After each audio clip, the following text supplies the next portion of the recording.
How we doing, everybody? Thank you so much for tuning back into the show. I hope you're all having a great Saturday night. And the fact that you're choosing to spend it here with me it really means a lot. It really means a lot. So, if you're watching right now, be sure to drop a like. Excuse me. Drop a like, subscribe, and if you would like to support the show, you can donate on our locals using the link that I'm sending in the live chat right now. It's the only way you can support the show. So thank you to everyone who supports the show there. And you can also support through Rumble Rants, and holy moly, thank you Turbo Jerko for the generous $100 Rumble Rant. Let's go to start off the stream. It's going to be a good stream. Thank you so much. Wow. Thank you. Appreciate you, brother. Listen, we have got basically what happened with China today, or I guess it was yesterday rather, last night, my time. What happened with China yesterday, it cements everything. It cements everything. Oh fuck, I didn't turn my lights on, 1 second.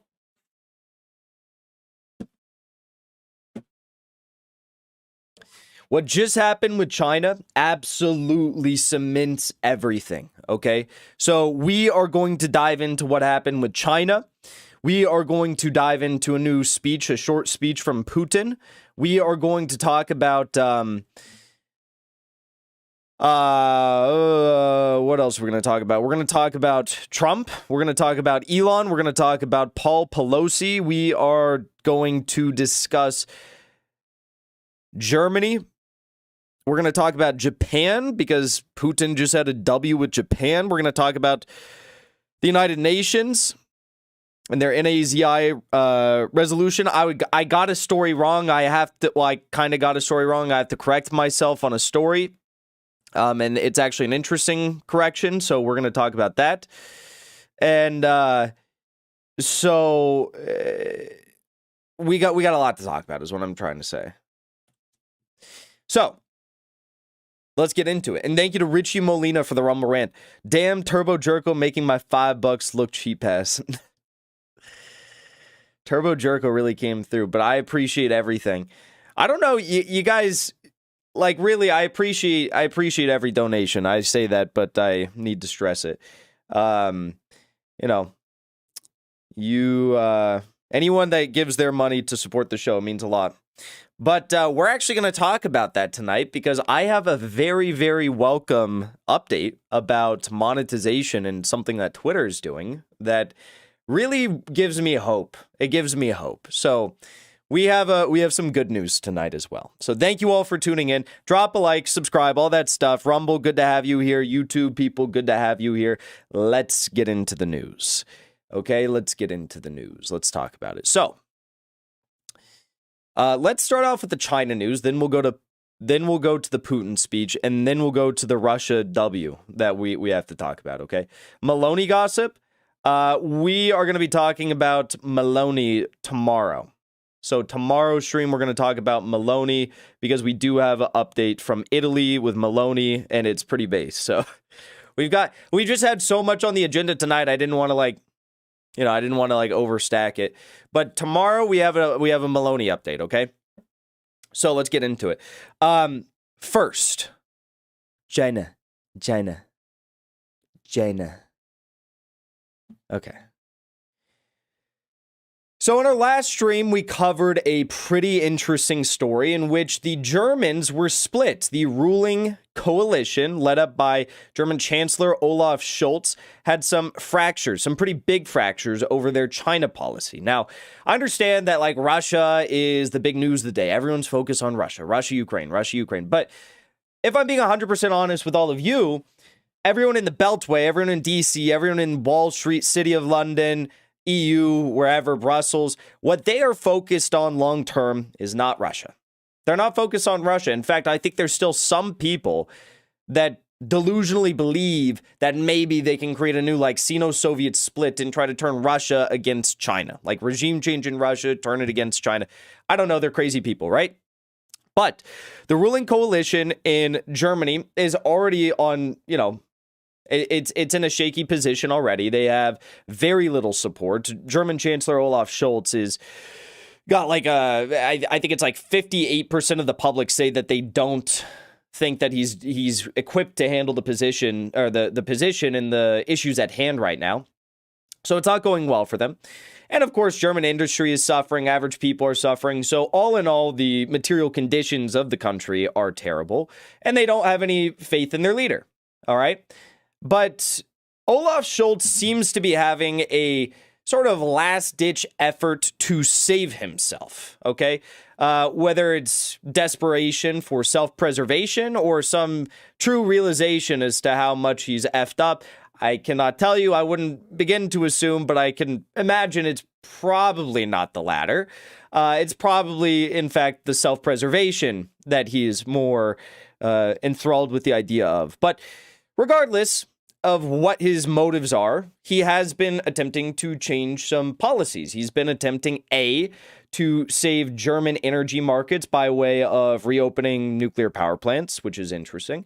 And B, the other big way in which we've seen him trying to save the German economy is by working with China and pursuing some of these, friendlier China policies. So we saw that, he doubled down on the one China policy. We saw this right here. I mean, even his own intelligence in the French were very upset over this because they lost out in this deal. So Germany's foreign ministry warned in a cabinet note that an investment by China's Costco in a terminal at the port of Hamburg increased Germany's dependence on China disproportionately and endangered the success of the European transport projects. So the Chinese are working together on this, on this. So I don't even know what it is. It's a terminal at a seaport in Hamburg. Okay, so they're investing there. They're taking over there, and also the Germans are pushing ahead with Olaf Scholz's consent with Chinese takeover of a chips plant, okay? And this is obviously a hotly contested issue right now. So this is why Olaf Scholz is drawing a lot of controversy amongst his coalition. He represents the SDP, but the other party coalition members like Baerbock, for example, who is the foreign minister, is very upset with him, publicly coming out and actually condemning Olaf Scholz, essentially. The Greens are obviously not okay with this. They're not happy about this. German Foreign Minister Annalena Baerbock, she actually came out and said this right here, called for changes to Berlin's China policy. Her intervention comes just before Chancellor Olaf Scholz made his inaugural trip to Beijing with a trade delegation. So she said during a visit to the Central Asian Republic of Uzbekistan. So she said this while she was in Uzbekistan, no less. She said the chancellor decided on the timing of his trip. Now it is crucial to make clear in China the messages that we have laid down. Together in the coalition agreement, the messages that I have also brought with me here to Central Asia. She added that Germany needed to communicate its position on the question of fair competition, the question of human rights, and the question of recognition of international law, which she called our foundation of international cooperation. Quote, the Chinese political system has changed massively in recent years, and thus our China policy must also change. So basically, what she said here was that, we have this simpatico sort of policy with them when it comes to economic stuff, not so much, of course, any sort of military unity, but when it comes to economic stuff, we're friendly, right? And that needs to change because China's changing. China's changing and we can't be dependent upon China, right? So she's basically calling for an all-out rewriting of the coalition's China policy that would be far more adversarial than the one that was initially agreed upon. So given all of that, Olaf Scholz decided to take his visit to China. Now, this isn't any sort of just easy, simple undertaking. I mean, he's going all the way over to China for one single day. Now, what is this really about? Again, going back to the beginning of the story, it's not about, providing China with some opportunity. This is the equivalent right now of when Joe Biden went to Saudi Arabia. What is Olaf Scholz going to do? He's going to do exactly what Joe Biden did to MBS. He's going to suck him off and be like, please, sir, can I please have some financial opportunity? Can I have some economic opportunities? Please, can you help us? Our economy is crashing. My coalition is crashing. My country is about to starve. They're about to go without energy. Please, can you help me? That's what this is about. He is begging on his hands and knees for Xi Jinping, the soon-to-be largest economy, in some factors already largest economy in the world, largest industrial base of the world, also It's one of the largest population centers in the world. I mean, them in India, right? And India is going to become number 2 in the world very soon for economy. So, this is the future. They've lifted 840 million people out of poverty over the last 40 years. China is the future, and he's going to beg China for help. And you know how it's so bad. You know it's bad, this bad in particular, because he's risking his own leadership position by way of the Greens and whatever the other, Baerbock, whatever they represent in the coalition. They might actually try to depose him over this because he's going closer with China, but he understands, I got to pick sides here. Either I got to pick the future of the country, or I got to pick, my coalition, which at the end of the day, if I choose my coalition, I understand that the future of the economy and the country is going to collapse, and therefore I'll collapse as well. So I think he's making a good decision. Unfortunately, it's a good decision that's far too late, right? And you'll understand what I mean by that in a second, all right? So here is a photo of them. Here's President Xi Jinping meeting with Olaf Scholz on his official visit to China. How tall is Xi Jinping? I know most of these guys are pretty short. Oh my God, Xi Jinping is only 5'11"? What? How tall is Olaf Scholz then? He's 5'7". Bro, so like Putin is a short king. Putin's like 5'8", 5'6" or something. Ramzan Kadyrov is a short king. He's like 5'7" or something. Who else is there? This is very interesting. I didn't know that. I didn't know that. I thought that Xi was like at least like 6'3" or something. I wonder how tall Erdogan is. Erdogan is 6'1". So he's one of the tallest. That's interesting. Anyway, so Olaf Scholz, short guy, right? Not only is he a short guy, he also didn't get the handshake with Xi Jinping. He went all the way over to China and he couldn't even get a fucking handshake. Here's China shaking the hands of Lukashenko of Belarus. They're shaking hands, hugging, whatever. And here is Xi Jinping not shaking hands with Olaf Scholz. No handshake. No handshake. I don't know. You think that's kind of... I think it's kind of funny. It really is similar to what happened with Joe Biden in Saudi Arabia. Like you see these photos, these videos of like Putin going and meeting MBS, and he's like, "What's up, dog?" And he's like, give him a little bro, dabbing him up and shit. And then like with Biden, he goes over and he's like, it's like a weak little flimsy knuckles. He's like I've never seen someone do. It's usually like boom. Joe Biden gives him like the flimsy little knuckles, right? He didn't get a handshake. So this is sad to say the least for Olaf Scholz. He's risking everything. He's going all the way over to China and doesn't even get a handshake.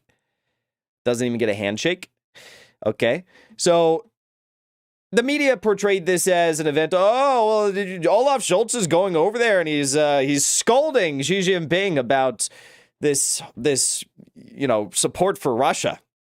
He's scolding him.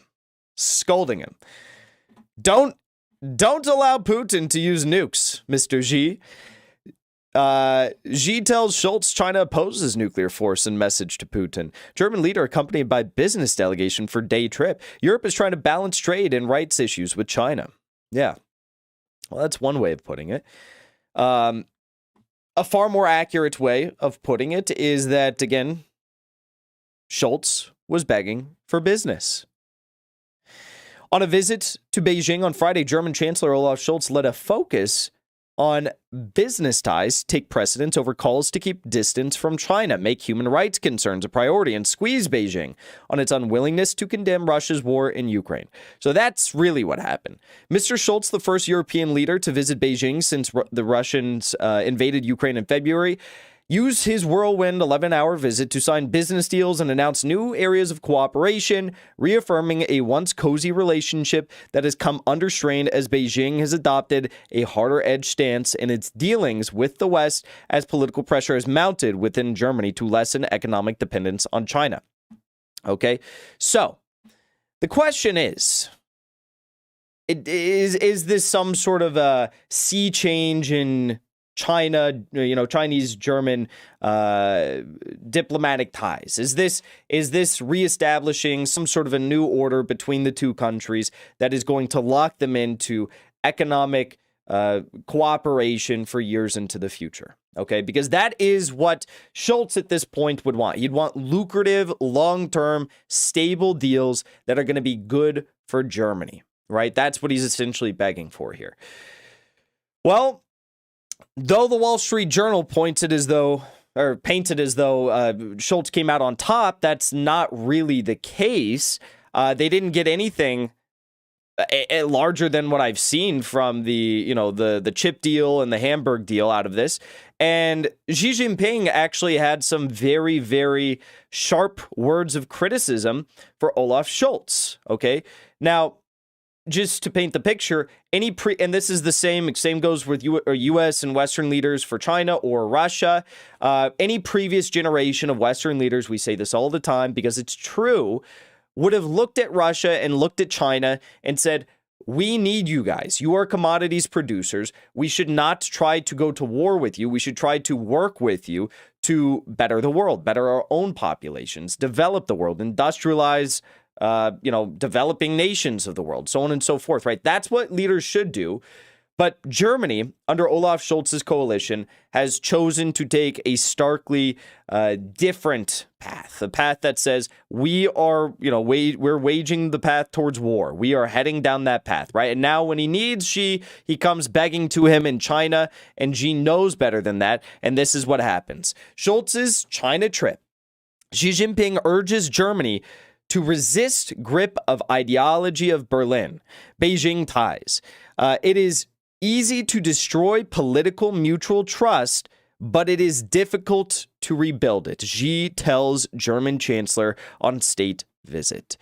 So let me repeat that for you one more time, because these are actually the words of former German Chancellor Schmidt that Xi is expressing to Olaf Scholz. So he's essentially, using a former statesperson that was much closer with China, his own words against the now infamous Olaf Scholz and his anti-China policies, and that now that he's coming and begging China for help. He says, it is easy to destroy political mutual trust, but it is difficult to rebuild it. So what does that mean? That means that Germany is in a position right now where they have lost the trust of Xi. They have lost the trust of the Communist Party of China. They have lost the trust of China as a whole. And I don't blame them. I don't blame them for feeling this way. I mean, if you saw everything that's taken place, right? Germany going against decades and decades and decades of stated neutrality in any global dispute. And now they're funneling billions of dollars and billions of dollars worth of arms into Ukraine to support the NAZIs there against the Russians in this effort of escalation and proxy war. If you saw the Germans go along with the idea and lead the idea of sanctioning Russian industry and Russian oil and Russian gas, and leading the fight for a price cap on Russian gas and oil, something that's deeply upsetting to OPEC plus member states. If you saw all of this, if you saw what Ursula von der Leyen is saying at the EU about Russia and about China, how can you look at Olaf Scholz in the eyes and treat him with an ounce of respect? How could you even do that? You have to tell him right then and there what you think, and what Xi Jinping thinks, and what most people in China think right now is that they have lost the trust of Germany. Okay, that's not all though. Xi went a step further in this. China has once again urged Europe to retain strategic autonomy and steer clear of the influence of third parties, issuing a call during German Chancellor Olaf Scholz's first state visit to Beijing. In their first face-to-face talks since the start of the COVID-19 pandemic, Chinese President Xi Jinping told Scholz that Germany should not be influenced by bloc confrontations and attempts to see everything through the prism of ideology. Okay, so there you go. What I said at the start of this stream tonight, that what just happened in China solidified everything. What I meant was that this has solidified the path forward. The world is moving in a multipolar dimension, and this just solidified it. There is no hope of returning to any of the old era, the old order, or some new globalist control. We are moving into an era that is increasingly going to be dominated by adversarial blocks, a multipolar system, and China is on one end and the EU is on another. The collective West is on another. And this right here just solidifies it all. No big deals being scratched out, inked out, whatever. They're just kind of getting what they went in with already, the Hamburg deal, the chip deal, and China coming out with a very, very, very sharp message to the Germans, which probably is a broader reflection of all of the collective West at this point, that they no longer trust them.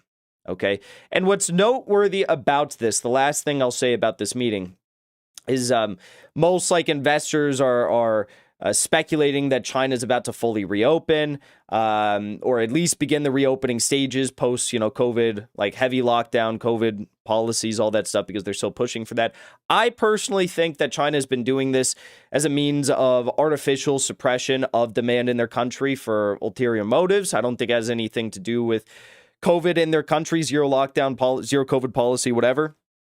But it doesn't matter because they're about to reopen. Demand for oil is about to get much higher. They're not going to be, and gas, they're not going to be reselling US LNG to Europe anymore.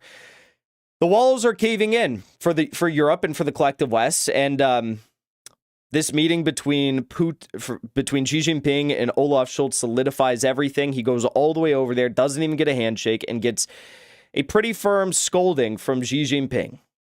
Incredible stuff.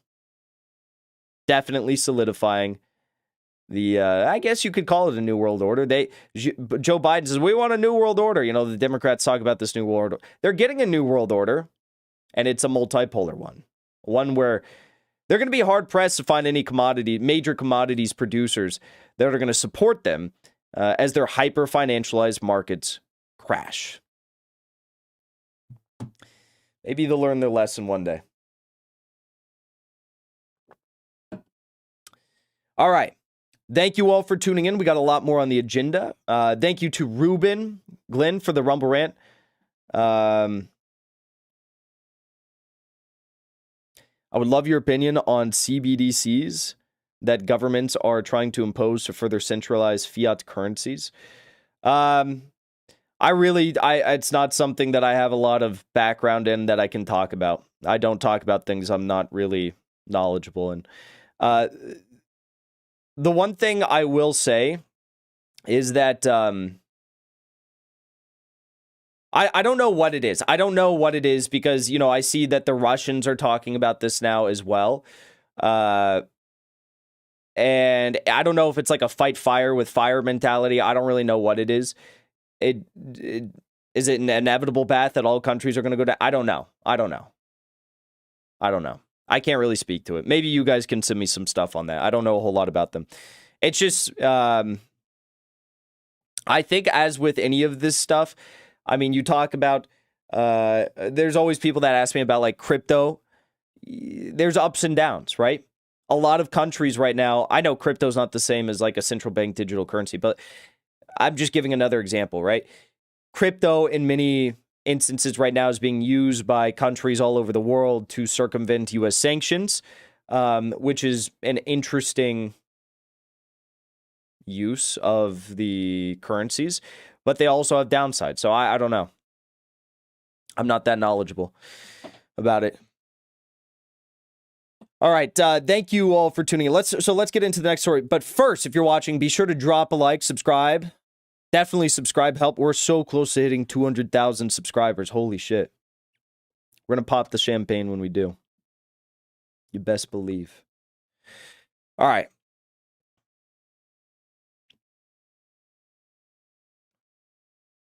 So let's talk about this. So yesterday was National Unity Day in Russia. Putin gave a speech in front of a number of like dignitaries and historians and traditional religious leaders in Russia. And I want to go through some of the main points of his speech, because I think, as always with any Putin speech, you get a deeper look into his mind and his vision for not just the future of Russia and the Russian Federation, but the world. And I think that's a very important thing to do right now, because he's one of the only world leaders that expresses this in a way that I feel like A, resonates with a lot of Westerners, and B, you can actually understand, because I mean, who even knows what Joe Biden's saying nowadays? Who knows what John Fetterman is saying? I don't know what these people are saying. It's just a bunch of gibberish nowadays. So let's take, and he's also one of the only guys that like is consistently doing this, right? Like I don't see Xi Jinping going out and giving as many speeches as Putin does. And maybe that's just me not looking into Chinese media as much.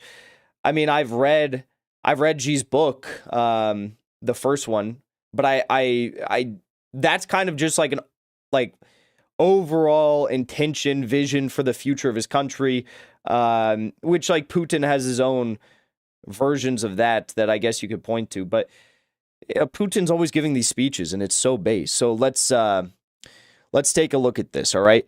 So first, you can find the full speech that he gave at en.kremlin.ru.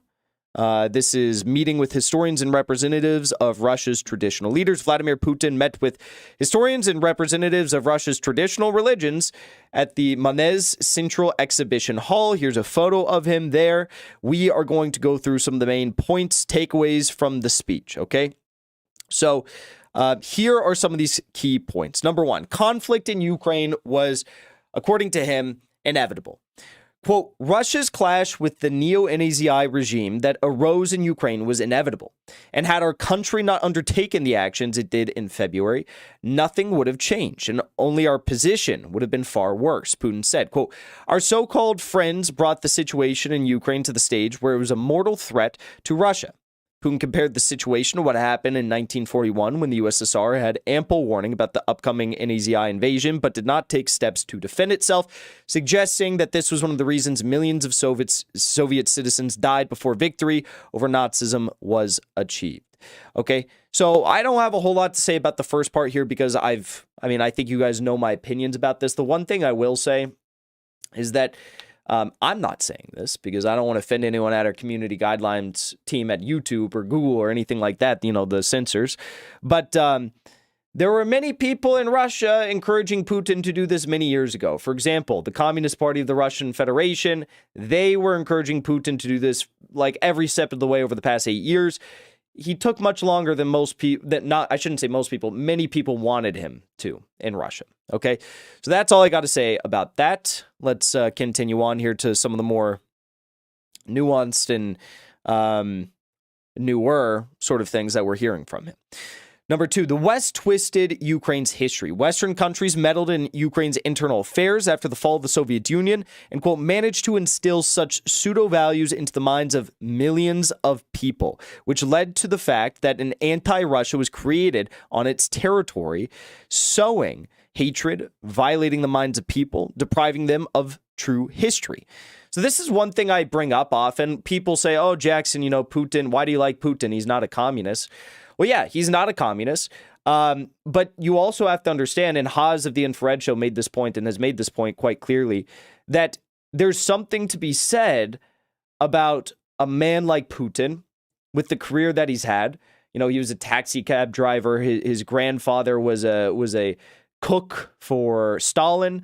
Putin himself, of course, worked in intelligence, KGB. He worked in the GDR, and at the end of the day, there's something to be said about the material conditions and the outlook of someone who grew up in a Marxist-Leninist system in the Soviet Union, right?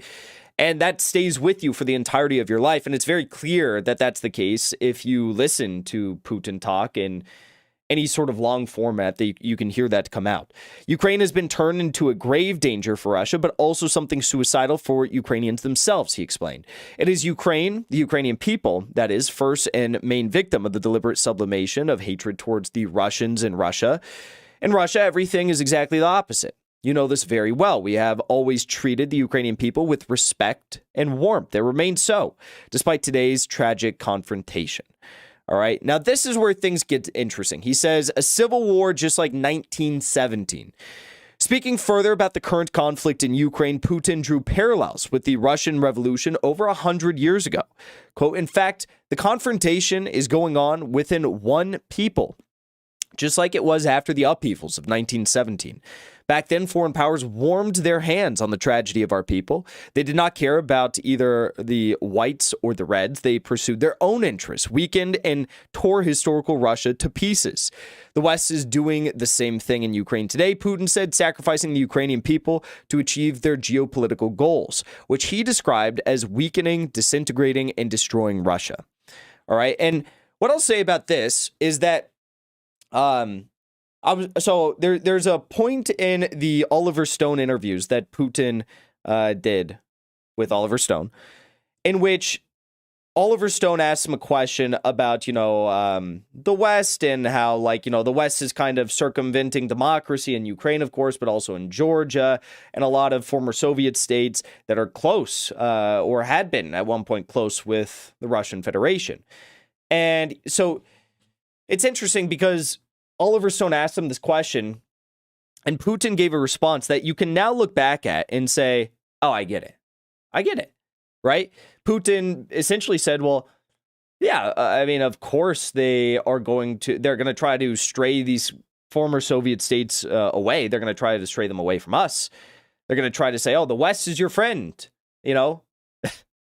BlackRock and the WEF and the IMF is your friend. The ECB is your friend, They're going to try to say all this stuff. But when push comes to shove, eventually they will all come back to Russia. That's what he said. I'm paraphrasing, but essentially that's what he said. He said, they will learn in due time. It might take many years. It might cause a lot of ups and downs and tragedies in their countries, but they will eventually realize that the West is not their friend, and we are the only ones that have their best interests at heart. Okay, so I see this speech and I look back at that interview and I say, this is coming full circle now. It's very interesting to recognize that. Okay, so here's point number four takeaway.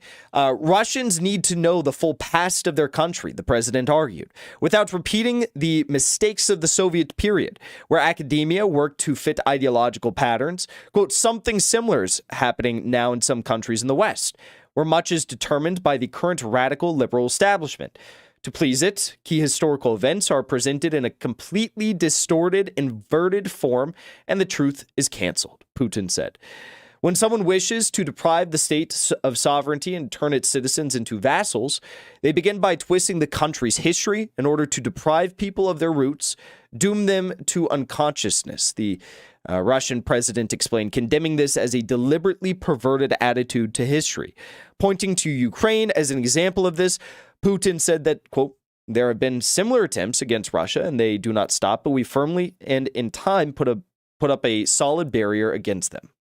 All right.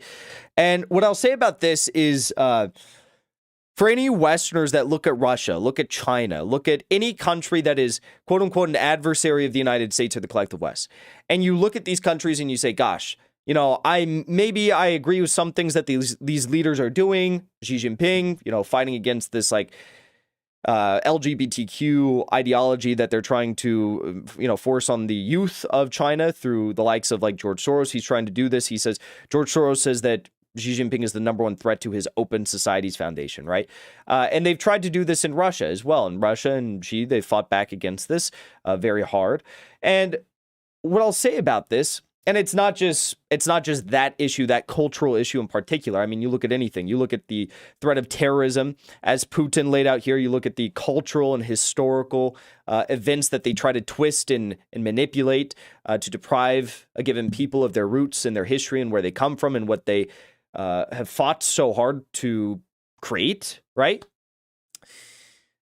This is why these countries, adversarial countries again, have such stringent laws around censorship. All right. This is why they are so careful about, what is allowed to be said in their countries, right? What is tolerated, because they understand that if they don't walk a very fine line when it comes to this, propaganda will run rampant. Okay. And you don't have to look far to understand that. Look at our own country. Look at the United States. They have convinced a generation of Americans now that free speech is bad, The right to bear arms is bad. That 1776 was like a racist project. That, the founding of our country wasn't revolutionary. All this stuff, right? All this stuff that we fought so hard for, that our ancestors fought for, right? They tell you that it is a unique evil and you should discard all of it, right? But if you discard all of it, you discard the fabrics of our country and what it is. So this is the propaganda that has infected our country and caused us to, get into this situation that we're in right now of like complete cultural degeneracy, the breakdown of society, the collapse of all rules and norms of a given country, of a given people. They do this by depriving our country and our people of our historical roots and manipulating historical events. So that's why I think this is interesting, and he's kind of highlighting that when he's talking about that right here. Number 5, Putin says, while Russia is absolutely a part of the European civilization, there's no denying that many major colonial empires in the West are, quote, now medium-sized or small countries, Putin said, comparing the population of Portugal with its former colony Brazil, the UK with India, and how China's Guangdong province alone has 1.5 times the population of Germany. European capitals were once the center of the universe, but this is already in the past. 100%. I mean, I think people oftentimes forget how much of the world is not the Western world. Like, most of the world is not the Western world, right? And that's why it's such a cataclysmic issue when you have the Western world that is imposing energy policies, industrial policies, development policies on the developing world. They're preventing them from developing. This is like the majority of human civilization, right? The future is Russia. The future is India. The future is China. The future is Indonesia. The future is Saudi Arabia and Qatar. This is the future, right? Whether the West likes it or not, this is the future. All right. And point number 6 takeaway that I want to put for you here, Batman or historical heroes. Putin also opted to broach a slightly less political issue. During one question and answer session, he noted that academic work won't be enough without teaming up with popular culture and merchandising. Russian children, quote, know of Batman, but not of our own heroes, Putin said, noting that historical education starts from an early age. There should be cartoons, films, children's literature. All of these things are needed. That's why we are here today, to nudge this process forward.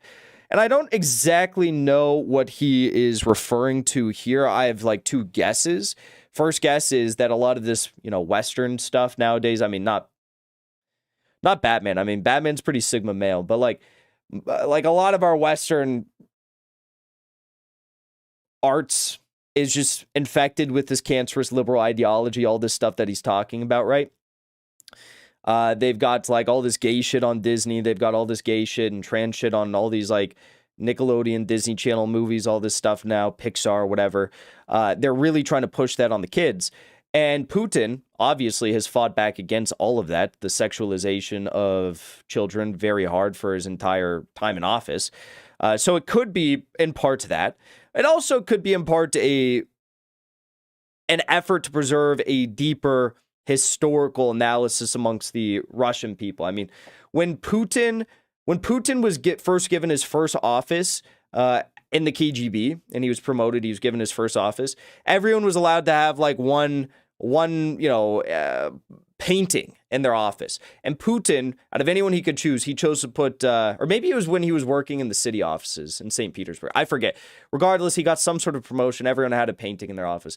He chose to put a portrait of Peter the Great in his office. I think that speaks to kind of maybe a little bit of this question and what's going on here. But all in all, another great speech from Putin, leading the future, leading us towards hopefully a more moral, global, rules-based norm, if you will. And I think he's doing the best job of all. I think him and Xi Jinping are doing the best jobs of all. So props to Putin. All right. So we got more news on the agenda. Be sure to stick around. Thank you for tuning in. We're going to shift gears here a little bit. If you are watching, be sure to drop a like, subscribe. We're very close to hitting 200,000 subscribers. We're going to be popping that champagne with MWS when we hit 200,000 subscribers. Help us hit our goal. Help us hit our goal. And thank you to everyone tuning in on Rumble as well. We got a ton of people watching. For a Saturday night, this many people, that's crazy. Nuts. So let's talk about this. Let's actually save the Russia. So there's another Russia story I want to cover, and it's a big one. But I want to talk about this first. So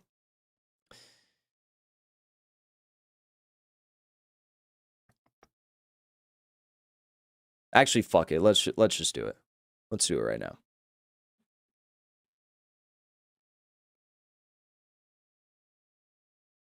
All right. In Russia's Far East, there is a major oil and gas development project that is underway. It's the Sakhalin-1 oil and gas development project. And there is a Japanese energy company called Sodeco that was deliberating whether or not they were going to maintain their stake in the Sakhalin project.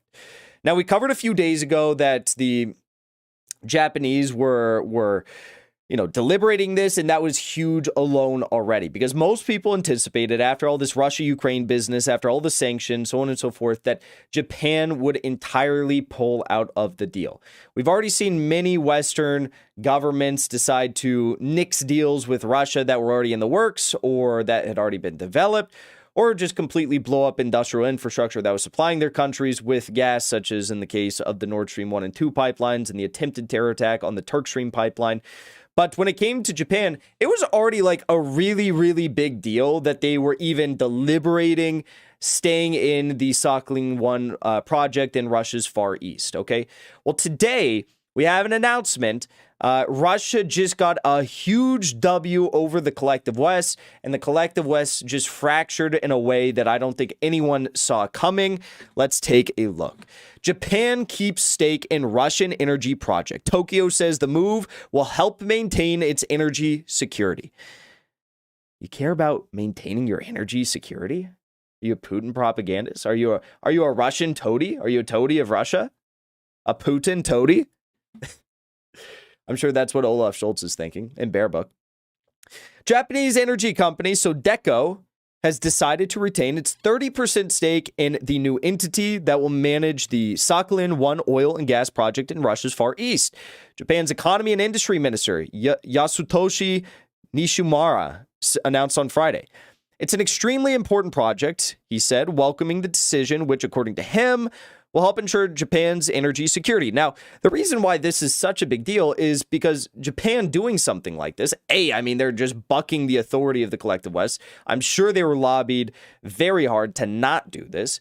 And C, also, like every other Western leader understands that they cannot be doing business with Russia right now because they risk the threat of sanctions. Okay, and it's not just Western countries. India risks sanctions. Turkey risks sanctions. The West is putting the pressure on Turkey, on India, on Saudi Arabia, on Qatar, all these countries that are, simpatico at this point with Russia, right? That they're doing business with Russia in very large capacities. But it should also be noted that Germany, the Netherlands, Spain, a handful of other EU states are also doing increased business with Russia right now. They just don't talk about it, right? They don't talk about it.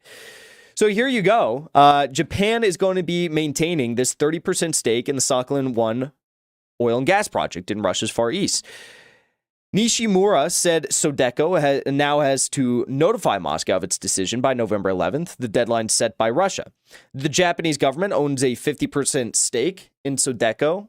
Other shares being held by private companies, including trading firms, Itochu and Marubeni, as well as other energy companies, INPEX and Japan Petroleum Exploration. Moscow announced a plan to establish a new local operator for Sakhalin-1 in early October. The project was previously managed by U.S. oil giant ExxonMobil, which quit earlier this year amid Western anti-Russia sanctions. Foreign stakeholders, namely Japan's Sodeco and India's Oil and Natural Gas Corporation, were given 1 month to announce whether they wanted to keep their stakes in the new company. ONGC announced its decision to retain its stake in Sakhalin-1 earlier this week, and Japan announced, right after. Japan also recently said its companies Mitsubishi and Mitsui will keep their stakes in Sakhalin-2, another oil and gas project in Russia's Far East, which also transferred to a new operator. So there you go. The West is losing out on incredible opportunities. ExxonMobil's losing out on these incredible opportunities. We all knew that there would be other countries that would jump in to fill the void, and now we're seeing just that. Japan and India are back in. Japan with a 30% stake from Sodeco. Huge stuff, and a big L for the collective West. I didn't necessarily think they were going to do it. I did not think they were going to do it. Am I psycho for having coffee right now? Look at me. I just got my first ever coffee maker. I got the little grinder and the pour over thing. And I got a very nice what's the thing that you put the thing on to make the water hot? One of those. It's so fast. I turn it on. It's like ice cold water, and then I turn it on in like 40 seconds. It's at like 212 degrees. Like, how the fuck did they do that? I don't know. It's one of those electric ones. Fellow is the company. And I'm not sponsored by them, but I should be. I should be. No free shout outs, right? All right, let's get into the next story. So this is muy interesante. So, all right, so be sure to drop a like, subscribe, all that stuff. Let's talk about this. So, we have talked about this Paul Pelosi story quite a bit, and I have an update for all of you that I think might just be the most damning of all. Now, for those of you who aren't aware, those of you who have been living under a rock or living under a large hammer, if you're not aware of what happened, because for some reason people aren't. Like, I was on the phone with this person the other day, and she's like, and she lives in San Francisco, and she's like, what? Nancy Pelosi's husband got attacked? I'm like, it literally happened a week ago in your city. How do you not know about this? She's like, I just didn't. It's like, what? So some people don't know about this, I guess. Paul Pelosi attacked allegedly by David DePappy, with the hammer. And, you know, the initial reports said that I can show it to you. The initial reports literally said, according to the 911 dispatcher, that he's a friend. That's what Paul Pelosi said about the alleged invader, David DePappy, the home invader. He said, he's a friend. Take a listen to this right here. Northern 4-car, A priority 910, 2640 Broadway, cross of Scott and Normandy. 14-hour copy. RP stated that there's a male in the home and that he's going to wait for his wife. RP stated that he doesn't know who the male is, but he advised that his name is David and that he is a friend. And he said that his name is David and he is a friend. Yeah, he's a friend. Oh, okay. He's a friend. So police show up to the home of one Paul Pelosi. Nancy wasn't there. And Paul Pelosi is saying that this guy's a friend, whatever. We initially hear that the door was opened by a third unidentified person. That was according to the first police report. Now the story's changed and said there wasn't a third person in the home. Okay, there wasn't a third person in the home anymore. And now we're also hearing that Paul Pelosi wasn't friends with David DePappy. No way. They didn't know each other. No. David DePappy was just some, gay nudist, leftist living in San Francisco, had a BLM flag hanging from his home, had a rainbow pride flag hanging from his home. Nothing wrong with that. Just, that's who he was. He wasn't a right-wing nut, as some in the mainstream media are trying to portray him as. He was a lefty. And he went into the home allegedly to seek out Nancy Pelosi and Paul Pelosi and commit an act of violence against them. Okay, well, why then were the police responding to the call of a Paul Pelosi who said David DePappy was a friend? And why was Paul Pelosi, upon greeting the police at his front door, why did he do this right here? It doesn't make any sense. Take a listen to this clip. We have new information from investigators on the scene in San Francisco. This is the Today Show. Craig, good morning. When officers arrived here at the Pelosi home exactly a week ago today, they initially didn't have any idea exactly what was going on. They knew they had a high priority call on their hand. What was unclear, what was happening inside the property just behind me. This morning, Paul Pelosi is home, back at the house that became a crime scene a week ago today. NBC News learning new details about the moments police arrived. Sources familiar with what unfolded in the Pelosi residence now revealing when officers responded to the high-priority call, they were seemingly unaware they'd been called to the home of the Speaker of the House. After a knock and announce, the front door was opened by Mr. Pelosi. The 82-year-old did not immediately declare an emergency or try to leave his home, but instead began walking several feet back into the foyer toward the assailant and away from police. It's unclear if the 82-year-old was already injured or what his mental state was, say sources. According to court documents, when the officer asked what was going on, defendant smiled and said everything's good. But instantaneously, a struggle ensued as police clearly saw David DePape strike Paul Pelosi in the head with a hammer. After tackling the suspect, officers rushed to Mr. Pelosi, who was lying in a pool of blood.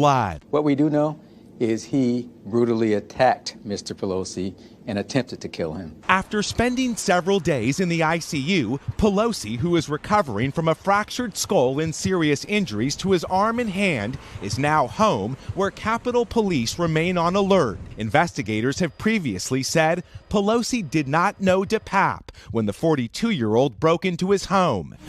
Why Pelosi didn't try to flee or tell responding officers he was in distress is unclear. Fear takes over. Fear freezes people. This morning, the 82-year-old lucky to be alive after an intruder nearly killed him in his own home. Law enforcement officials tell us the bottom line here is this was a terrifying situation. We still don't know exactly what unfolded between Mr. Pelosi and the suspect for the 30 minutes they were alone inside that house before police arrived. Officials who were investigating this matter would not go into further details about these new details. Craig, back to you.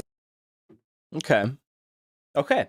Whatever. You know, that's the story. They're sticking to it. Initially, they said that we have the call from the 911 dispatcher who said Paul Pelosi claimed David DePape was a friend. Now they're saying that they didn't know each other. They weren't friends. Okay, the story changed. Initially, they said that both David DePape and Paul Pelosi were in their underwear upon the police arriving at the scene. Now they're saying that's not the case. Only Paul Pelosi was in his underwear, and that's reasonable because he was previously assumedly asleep. It was late at night. Okay, story changed. That's fine. We also have a little bit more. Initially, the police said that there was a third unidentified person who opened the door. Now they're saying it was Paul Pelosi who opened the door. And Paul Pelosi actually didn't try to exit the building. He didn't try to save himself. He didn't tell the police that something bad was going on. He walked back towards David DePape, in which David DePape allegedly hit him over the head with a hammer and prompted police to escalate the situation. We don't know. David DePape ended up in the hospital for unspecified trauma. We still don't know what that was or how that happened. And it was also initially reported that in addition to having head trauma, Paul Pelosi also had bruising and some sort of injuries to his arms. How that happened, we don't know.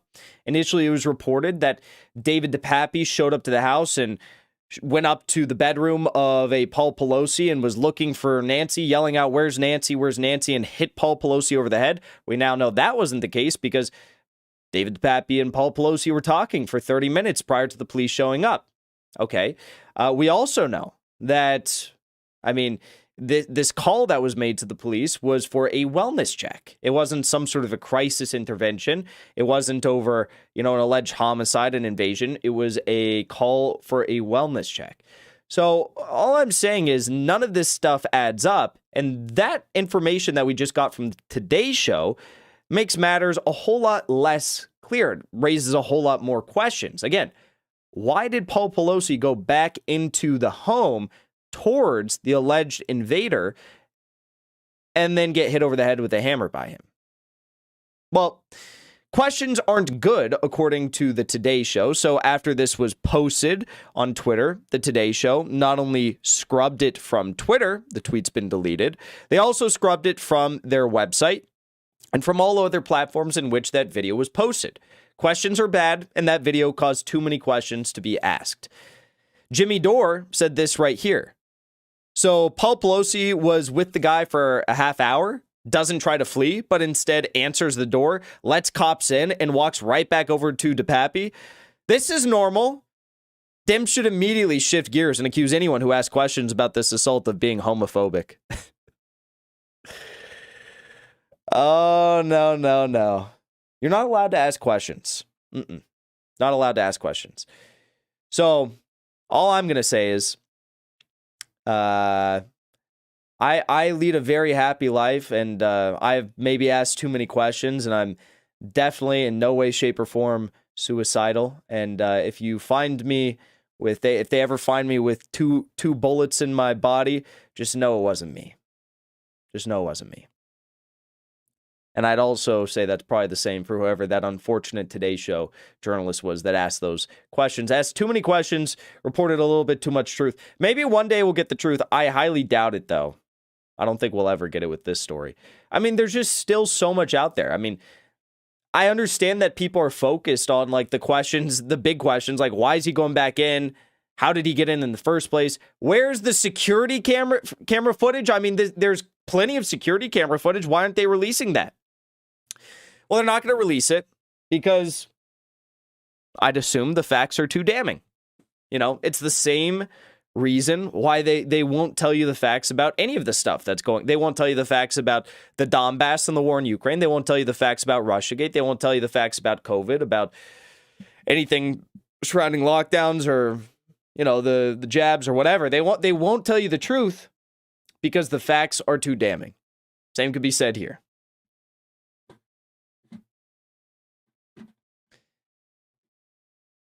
I don't even know what to make of this story anymore. It's like there's so many holes in this story. It's like I've completely lost the plot. And who knows? The thing is, and let me just show you one more thing actually about this. The thing is, at the end of the day, there very well could be nothing weird about this story, but they are inviting skepticism and they're inviting general distrust when they refuse to bear the facts and when they constantly are changing the story.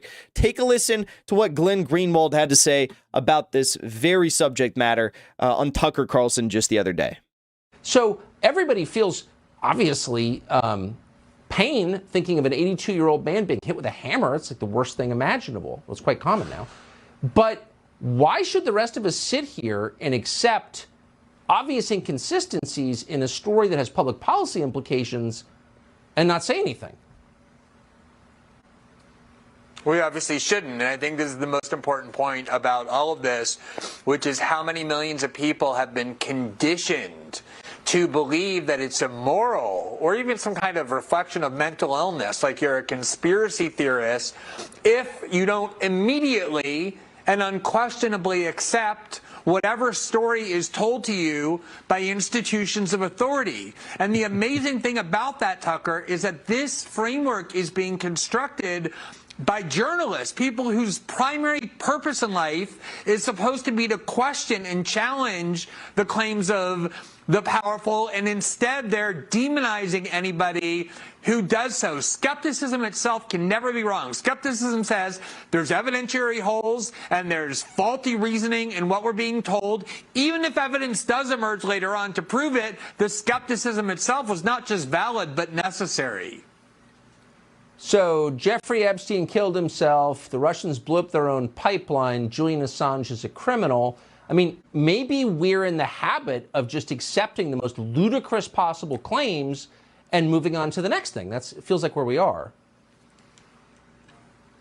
I mean, I remember, Victoria Nuland, who's the State Department official in charge of Ukraine, went before Congress and said, we're really worried that the U.S. and Ukraine have biological labs that are very dangerous, and if they fall into the Russian hands, it can be a disaster. I got banned off Twitch for saying that. And anyone who said, wait, what does she mean, was instantly branded a conspiracy theorist. How many people were called conspiracy theorists because they questioned whether the vaccine works the way they were told to work or anything I love his laugh. else? This is what they do, is demonize questioning. That was, I think you were on that night. What, biolabs in Ukraine? Shut up, Putin apologist. What? Glenn Greenwald. Always do like a palate cleanser, the fresh air of sanity coming into the studio. Thank you very much. So there you have it. I mean, I couldn't have said it better myself. Glenn, obviously, he's correct. Palate cleanser, no doubt. Jeffrey Epstein killed himself. The Russians blew up their own pipelines. And Paul Pelosi, definitely not friends with David the Pappy. All right, we got more on the agenda, but first I need you to do something for me. Drop a like, subscribe. We got more to get through. Let's dive into the next story. You guys think he's friends? I mean, Paul Pelosi literally said he's friends with him, right? We have to believe him. I believe DNC officials and their significant others. I believe that he's friends with David the Pappy. I really do. All right, let's talk about this. So, I like this. All right. There's a reason why whenever I start off my streams or at the end of my videos, I shout out my locals, my Patreon, and my Gifts and Go, right? Which you can find linked below in the description if you'd like to support the show. The reason why I do it is because after making a significant chunk of change off of my YouTube show for like 2 or 3 months, for the first time I was ever making like good money off of the show, YouTube permanently demonetized my account. Twitch permanently banned me. Venmo banned me for life. PayPal banned me for life. All because when it came to the most important geopolitical issue in the world, I was telling the truth, okay? It's like if you had been telling the truth about WMD in Iraq back when that was going down. This is kind of the same principle, right? So they censor those that are telling the truth and challenging the official narratives of the State Department and the Department of Defense. All right, so when this took place, I mean, it was a big hit to me. I was already banned for like 14 days on YouTube. Then in the midst of my 14-day ban, they permanently demonetized me. I didn't know if I was going to be able to continue doing my show. All right. And I will say, I do make significantly less money now than I initially was, which sucks. And I don't think they're ever going to remonetize my channel. I'm probably on some sort of a blacklist now. But what I will say is that there are always new avenues that are presenting themselves, right? In this marketplace of ideas, the free market, when there is a market to be filled, that void will have a new match to be made eventually. We're seeing that with Rumble right now. Rumble is good. They're a great alternative to YouTube. We're streaming there right now to a lot of people. Not as many as YouTube yet, but a good chunk of people over there. And the thing is, Rumble obviously doesn't have the audience base yet. They are building from scratch almost. And for that reason, for creators like myself, it's not as viable yet to start a Rumble account and become totally self-sufficient. You can do that with YouTube so long as you don't, press too many buttons of the establishment and challenge them too much. You can do that. You can start a YouTube channel. You can make good money. You can make a very good living. And that's great. And you can get the truth out there about what's going on in the world if you talk about politics, right?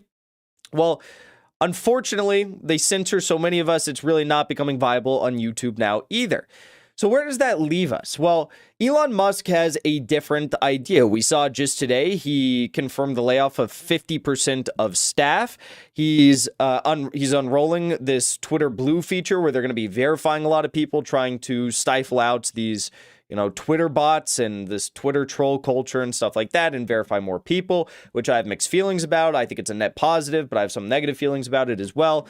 But the most interesting thing of all that I've seen Elon Musk talk about yet, it actually came today in a Twitter thread that he engaged with just a random Twitter user on. So this Twitter user, Everyday Astronaut, who is a YouTuber, I guess, or has a YouTube channel, said, if Twitter could handle the full-length feature videos that I produce and can offer a similar monetization system like YouTube does, I would consider uploading my full videos here too, for sure. This was in response to Elon Musk saying, followed by creator monetization for all forms of content. So he's saying, you know, with this Twitter Blue thing, they're going to be charging people $8 a month to get verified, and that's going to be used in part to suffice for ad revenue loss, and also to try and pay creators for the content that they produce on the website. Something that Twitter's never really been able to do. All right. I think most people know that, right? Like, you don't make money off of Twitter, despite how many followers you have, right? I don't even know if I could make money off of Twitter. And someday, I mean, I know I don't, right? But for being a non-verified person, I kind of feel like the king of Twitter. Like, I feel like I run shit over there. I feel like Jordan Belfort on Twitter. I'm like the wolf of Twitter Street, you know? I don't know why. I might, you know what it is? I think it is my tweets just always blow up.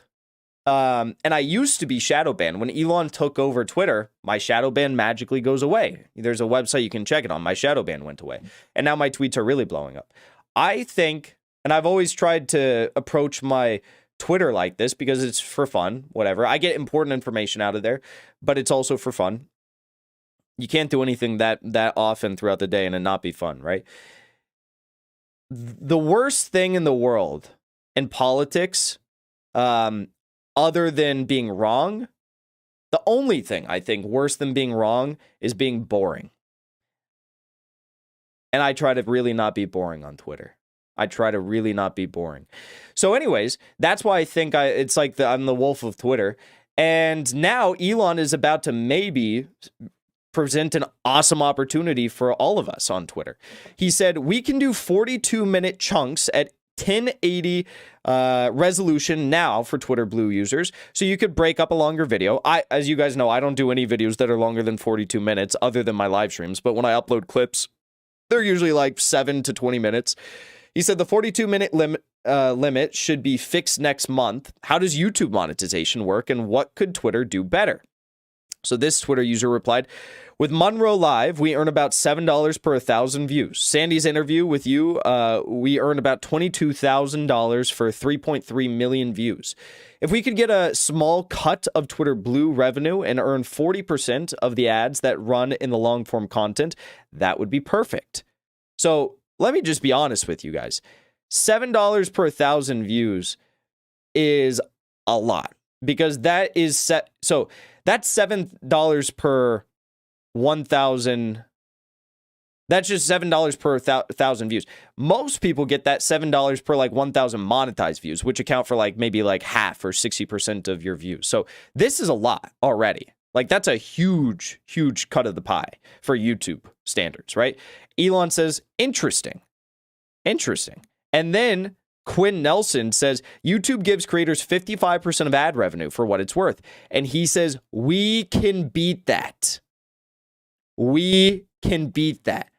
So is Elon Musk talking about, he's talked about Twitter becoming the everything app, the X app. Is he now talking about creating a YouTube alternative in some capacity for video content on Twitter that will allow creators to monetize at a much higher rate than they can on YouTube? And it'll also be censor free for the most part, which is something YouTube obviously has a big issue with. I mean, I make $0 a month from YouTube now. It's insane.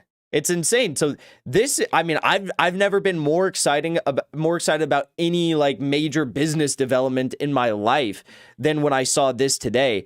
I sent it to everyone in my contact because I was just like, this is absolutely huge. So YouTube, for those of you guys that don't know, they do ad revenue. They do a portion of premium viewer revenue, super chats, channel memberships, all that stuff.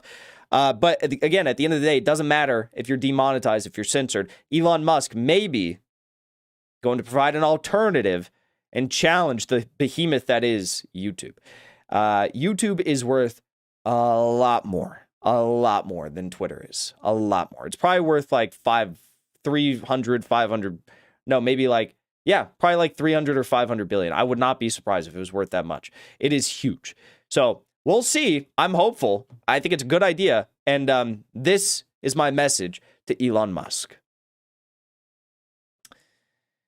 All right. What do you guys think about that? Would that be a W? I'm curious, how many of you guys, let's do a poll in the chat right now for our YouTube community. I'm curious how many of you guys use Twitter.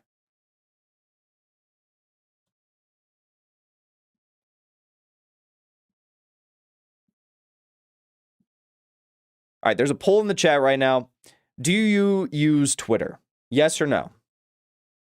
And I'm gonna send my Twitter in the live chat. You should definitely follow me. Follow the wolf of Twitter Street,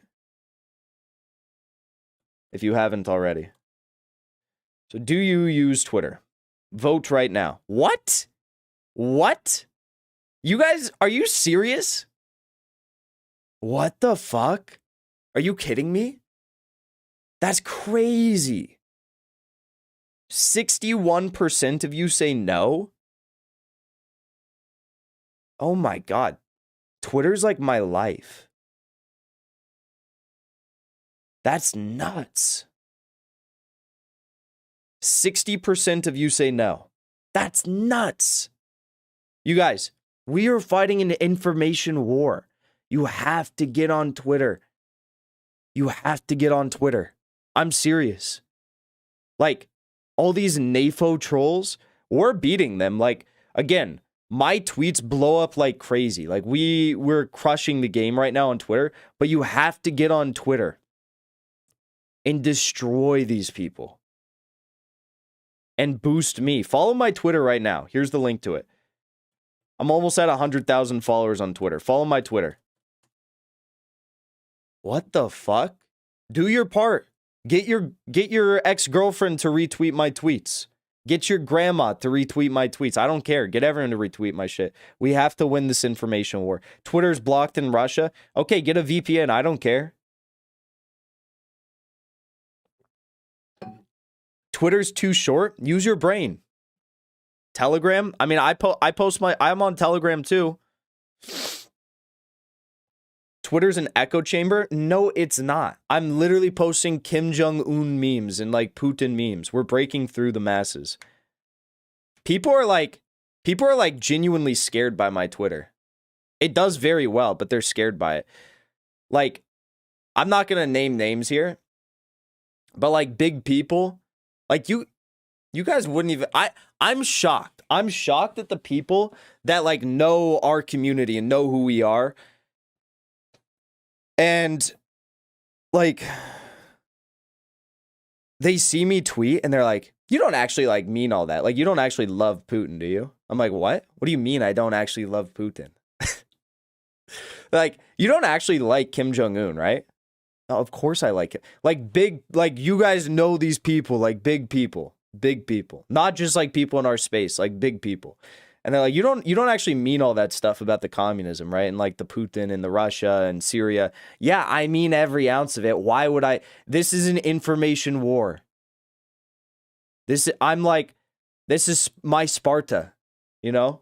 Of course I mean it. Of course I mean all of it. We need a third option in the poll that says yes, but banned. Yeah. We're going back to the old poll. Drop a like.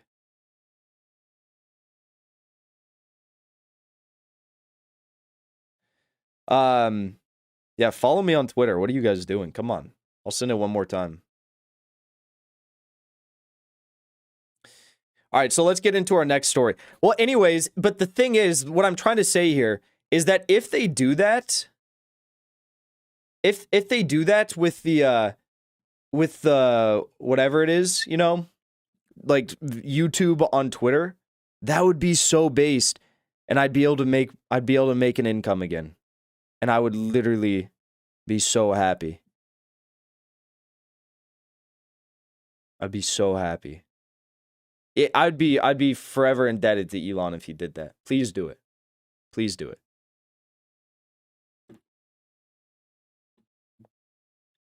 I feel like Olaf Scholz and Joe Biden. Please give me the oil. Okay. This is an interesting story.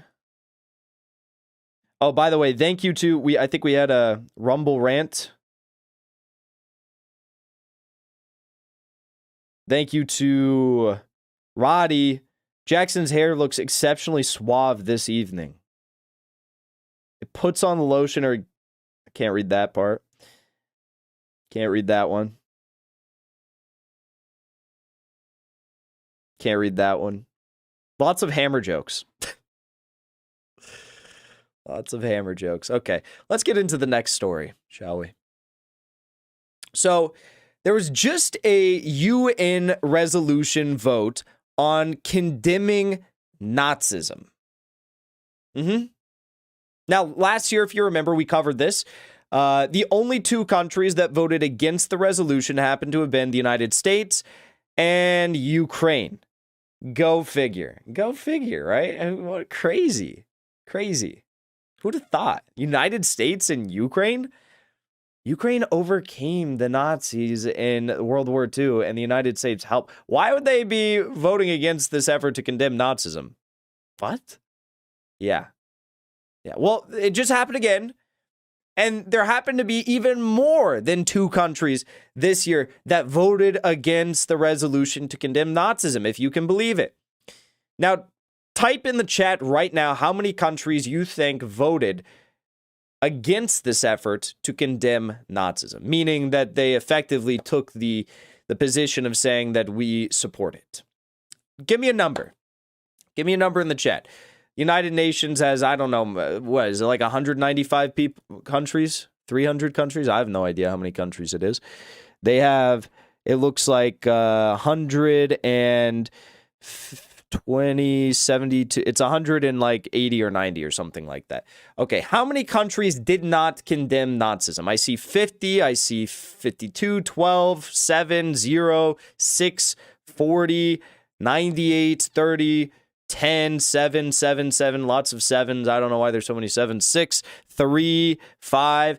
If you guessed 52 against and 15 abstaining, you would be correct. My math's bad. Is that 67? Last year, only the US and Ukraine voted against the UN resolution condemning Nazism. This year, 52 countries voted against it, including every state in the so-called West. The rehabilitation of fascism is well underway. So let's take a look at some of these countries, shall we? Here's the countries that did not vote to condemn Nazism. Algeria, Angola, Argentina. I'm not going to go through all of them, whatever. Azerbaijan. Oh, wait, no, these are the base countries, aren't they? Yeah, these are the base countries. Okay, so the countries that voted against condemning Nazism were Australia, Austria. Austria. Be careful. Don't let history repeat itself. Belgium, Bosnia, Herzegovina, Bulgaria, Canada, Croatia, Cyprus, Denmark, Estonia, Finland, France, Georgia, Germany. Germany voted against condemning Nazism? Oh my goodness, what the fuck? Greece, Hungary, Iceland, Ireland, Italy, Japan, Kiribati, Latvia, Liechtenstein, Lithuania, Luxembourg. Who cares about those countries? Blah, blah, blah, blah, blah, blah, blah, blah, blah, blah, blah, blah, blah. Norway, North Macedonia, New Zealand, Netherlands, blah, blah, blah. Slovakia, Slovenia, Spain, Sweden, United States, and Ukraine, and the United Kingdom.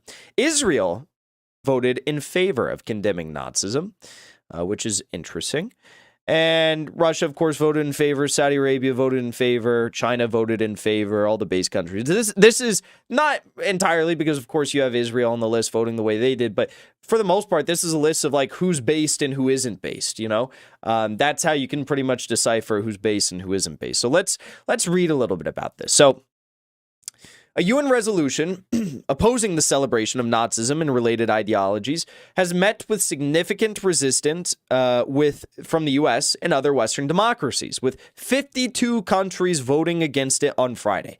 The draft resolution combating glorification of Nazism, neo-Nazism, and other practices that contribute to fueling contemporary forms of racism, racial discrimination, xenophobia, and related intolerance introduced by Russia's representative to the United Nations was adopted with 105 votes in support, in addition to the 52 votes against it and 15 countries abstaining from choosing sides.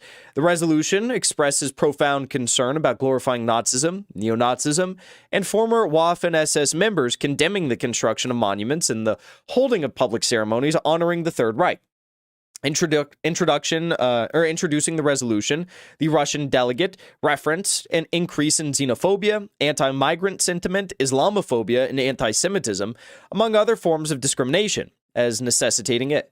The U.S. and several of its allies attempted to explain their vote against the measure by claiming Russia was exploiting NEZI atrocities to justify its military operation in Ukraine, insisting that to join them in condemning the lionization of Nazis would be letting them get away with weaponizing the Holocaust to serve their nefarious ends.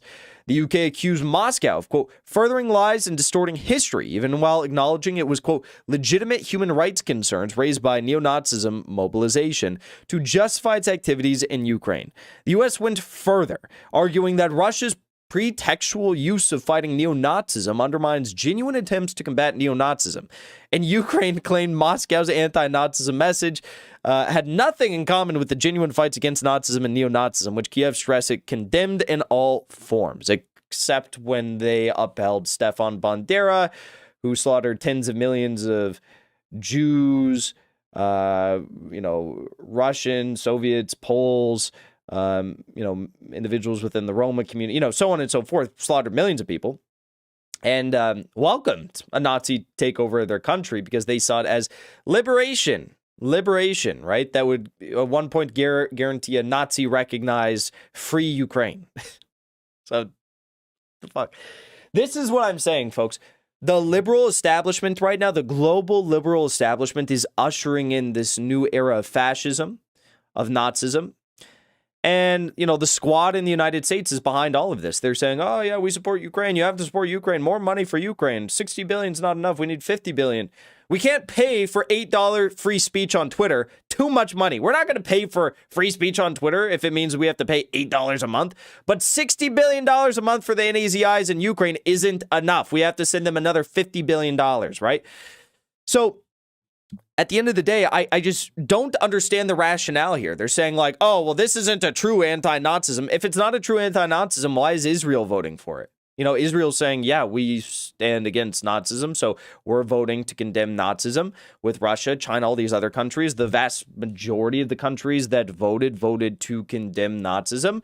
And Ukraine and USA and these countries that are voting to support the Azov, Adar, right sector, all these NAZIs in Ukraine are saying that they don't condemn Nazism. They're voting against this effort. So what's going on here?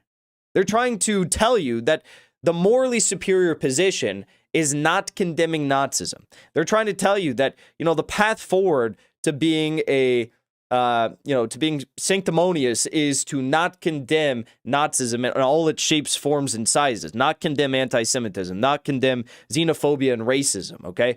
Which is completely insane, and we know it's insane, but that's what happens to fit their agenda at this point in time, all right? 1 minute they're singing the praises of BLM, whatever, we presumably care about racism. We care about these issues, even though they were racist in scope when they're pushing this stuff. And it was like deeply disingenuous. And now they're saying, well, we don't really care about racism. We don't care about xenophobia. We don't care about any of this stuff because it doesn't fit our agenda anymore.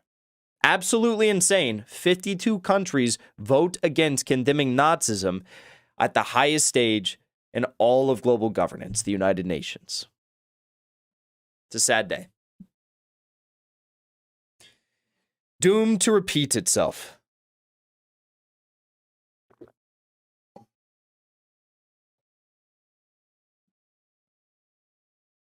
Doomed to repeat itself.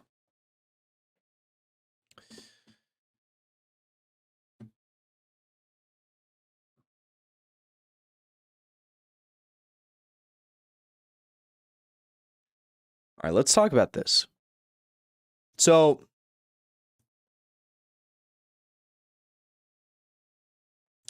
the other day, I did a story about how South Korean arms industry companies were essentially sticking their necks out and filling the U.S. arms industry market for Eastern Europe. You have all these Eastern European countries like Estonia and I believe Finland as well. There were several others we listed that were going to South Korean companies like Hyundai Rotem and like there was that other one that started with an H. I forget the name of it, but you get the idea.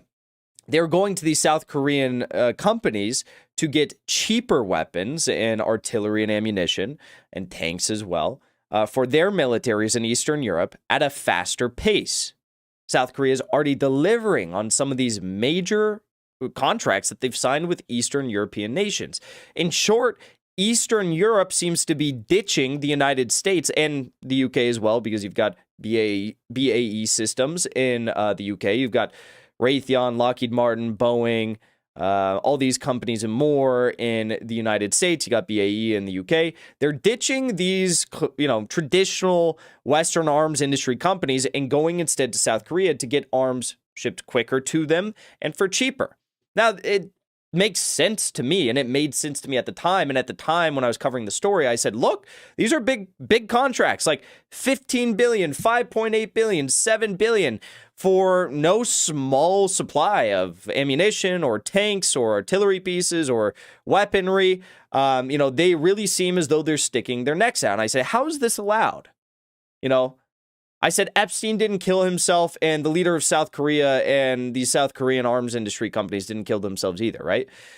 Because I didn't understand how the United States, who has no manufacturing base, we've completely liquidated our manufacturing base, our industrial zones, right, and our hubs, and we've basically said the only thing that we're going to produce here anymore, aside from like expert minds on our hyper-financialized market and how we can seek to preserve it for longer and kick the can down the road, what we are going to produce here is weaponry for the military-industrial complex. And we do a pretty good job of that because at the end of the day, the military-industrial complex, as Dwight Eisenhower warned, exerts a great deal of pressure and power over elected officials all across the world. Of course, in the United States, they have incredible lobby power, and especially in the collective West. That being said, I was wrong in assuming that South Korea is somehow, taking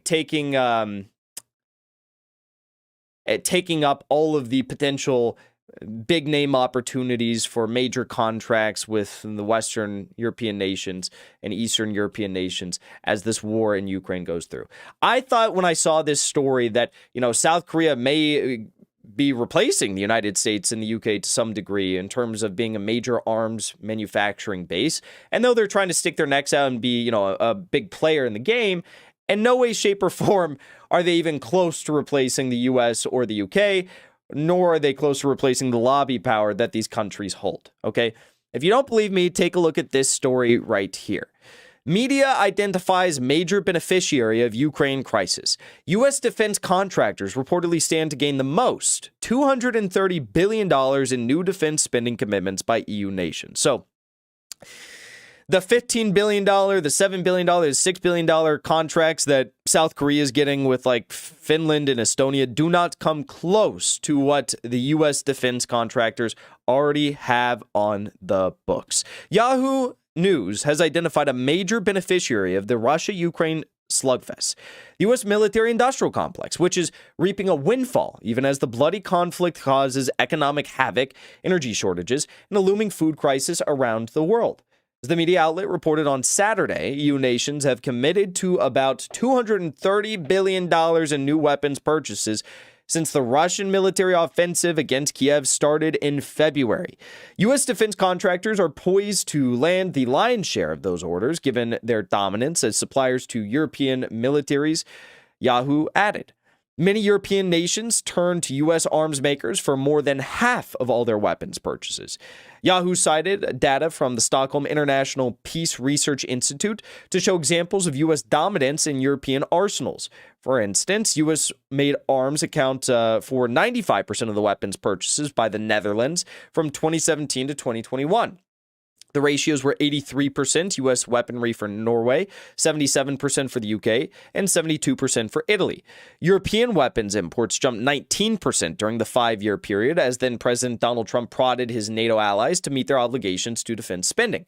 The Ukraine crisis is set to create an even bigger windfall as President Joe Biden leads an international campaign to flood Ukraine with weapons, and the conflict triggers accelerated steps by European nations to bolster their own defenses. Okay, so this is without a doubt, as they say here, the biggest increase in military spending we've seen at any point since the end of the Cold War. And while we do know that, many of these countries don't really risk entertaining any sort of serious military bout in this proxy war in Ukraine anytime soon, we do know that the endless flow of weapons into the country has created a massive void in weapons storage supplies for all these countries. Therefore, they need to fill these storage supplies, and Finland and Sweden are looking to increase their procurement of arms as well because they are looking to join NATO. So the level of procurement of weapons and artillery and arms supply is at an all-time high right now for a non-major World War period, even though I'd say we are in World War III effectively now. We're in the Sitzkrieg, the war before the war. We're effectively in World War III already. And the number one beneficiary is undoubtedly the U.S. arms industry. All right. Not surprised by that, I guess. I jumped the gun a little bit with the South Korea story.